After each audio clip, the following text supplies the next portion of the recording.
क्या आपने कभी नोटिस किया है कि हर ग्रुप में एक ऐसा इंसान जरूर होता है जो ऑलमोस्ट सबका फेवरेट होता है। लोग उससे बात करना पसंद करते हैं, अपने ओपिनियन उसके साथ शेयर करते हैं, उसकी बॉन्डिंग भी लोगों के साथ काफी स्ट्रांग होती है।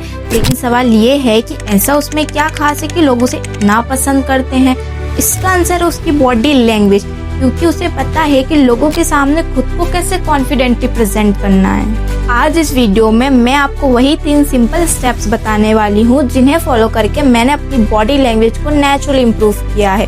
और अगर आप भी इन स्टेप्स को फॉलो करते हो तो सिर्फ बॉडी लैंग्वेज नहीं बल्कि आपका कॉन्फिडेंस, कम्युनिकेशन स्किल्स एंड लोगों के सामने खुद को कैसे कॉन्फिडेंटली प्रेजेंट करना है वो भी नेचुरली इम्प्रूव होगा। So without wasting any more time, let's start the video. बहुत इंपॉर्टेंट रोल प्ले करता है जब आप किसी को अपनी तरफ आकर्षित करना चाहते हैं। के सीन में बॉबी देओल बिना एक वर्ड बोले भी अपनी बॉडी लैंग्वेज से पूरी प्रेजेंस फील करा देते हैं। आप जानते हो कि साइकोलॉजी के अकॉर्डिंग पहले 7 सेकंड डिसाइड करते हैं कि सामने वाले के दिमाग में आपका कैसा इंप्रेशन बनेगा। वो एक्स्ट्रा ऑर्डिनरी बनाना है, पावरफुल बनाना है, तो वो कैसे? बॉडी लैंग्वेज में से क्या चेंज करना चाहिए टू लुक पावरफुल इंस्टेंट। 1 साल पहले जब मैं भी अपनी बॉडी लैंग्वेज को नेचुरली इम्प्रूव करना चाहती थी तो मैंने भी आपकी तरह यूट्यूब पे काफ़ी वीडियोस देखी थी जहाँ पे अलग अलग ट्रिक्स बताई जाती। और शायद आपके साथ भी ऐसा होता होगा कि जब भी हम उन ट्रिक्स को अप्लाई करने की कोशिश करते हैं या तो हम उन ट्रिक्स को भूल जाते हैं या तो अप्लाई करते भी है तो वो नेचुरली नहीं लगती है। फिर मुझे समझ आया कि बॉडी लैंग्वेज सिर्फ ट्रिक्स फॉलो करने से इम्प्रूव नहीं होगी, बॉडी लैंग्वेज को नेचुरली इम्प्रूव करना होगा। और जब मैंने इन 3 स्टेप्स पे फोकस करना स्टार्ट किया तो मेरी बॉडी लैंग्वेज भी धीरे धीरे नेचुरली इम्प्रूव होने लगी। और अगर आपने वीडियो यहाँ तक देख ली है तो मुझे जल्दी से कमेंट करके बताओ कि आपकी पर्सनैलिटी ग्रुप में कैसी है, साइलेंट, फनी, ऑब्जर्वर या फिर सबके फेवरेट। अब बात करते हैं हम उन 3 स्टेप्स की जिनको फॉलो करके आप अपनी बॉडी लैंग्वेज को नेचुरली इम्प्रूव कर सकते हो। अबे जल्दी बोल।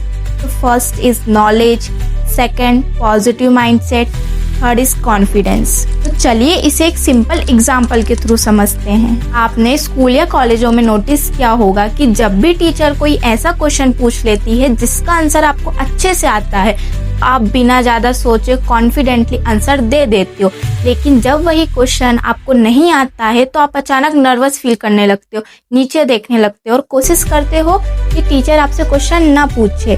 और ऐसा इसलिए होता है क्योंकि जब आपको किसी चीज की नॉलेज होती है तो आपके माइंड में एक पॉजिटिव थॉट्स आता है कि हाँ मुझे ये आता है और मैं इसे कर सकता हूँ, और यही थॉट्स हमारे कॉन्फिडेंट को शो करता है। लेकिन जब नॉलेज नहीं होती है तो माइंड में एक नेगेटिव थॉट्स आता है, ये मुझे नहीं आता है, अगर मुझसे पूछ लिया तो मैं क्या बोलूँगा। और इसी वजह से हम नर्वस फील करने लगते हैं और हमारी बॉडी लैंग्वेज भी लो कॉन्फिडेंस शो करने लगती है। कि नॉलेज होगा तो कॉन्फिडेंस आएगा, कॉन्फिडेंस होगा तो बॉडी लैंग्वेज ऑटोमेटिकली इम्प्रूव होगी। ये बड़ी अच्छी बात कही आप। अब बात करते हैं नॉलेज की। तो नॉलेज का मतलब सिर्फ किताब पढ़ना नहीं होता है। नॉलेज का मतलब होता है आपकी ओवरऑल अवेयरनेस एंड अंडरस्टैंडिंग। जैसे आपको फाइनेंस की नॉलेज होना चाहिए कि पैसे कैसे कमाते हैं, उसे कैसे मैनेज करते हैं। बेसिक एजुकेशन एंड करियर की अंडरस्टैंडिंग होना चाहिए कि फ्यूचर में हमारे लिए कौन सी चीज़ बेस्ट होगी। के अलावा आपको current affair, communication skills and self development की भी अंडरस्टैंडिंग होना चाहिए। हर एक चीज़ में एक्सपर्ट होना जरूरी नहीं है, लेकिन बेसिक अंडरस्टैंडिंग होना बहुत जरूरी है। लेकिन सवाल ये है कि अपने नॉलेज को कैसे इम्प्रूव करें। नॉलेज को इम्प्रूव करने के लिए आप बुक रीड कर सकते हो या जिस टॉपिक में नॉलेज चाहिए उससे रिलेटेड यूट्यूब पे कंटेंट कंज्यूम कर सकते हो। और एक चीज़ है जिसने मेरी जर्नी में काफ़ी हेल्प की थी, वो है सीनियर्स के साथ फ्रेंडशिप। कई बार हमें समझ नहीं आता है कि आगे क्या करना है, कौन सी चीज़ हमारे लिए बेस्ट होगी, तो ऐसे में सीनियर हमारी हेल्प करते हैं, गाइड करते हैं, क्योंकि वो ऑलरेडी उन सिचुएशन को फेस कर चुके होते हैं।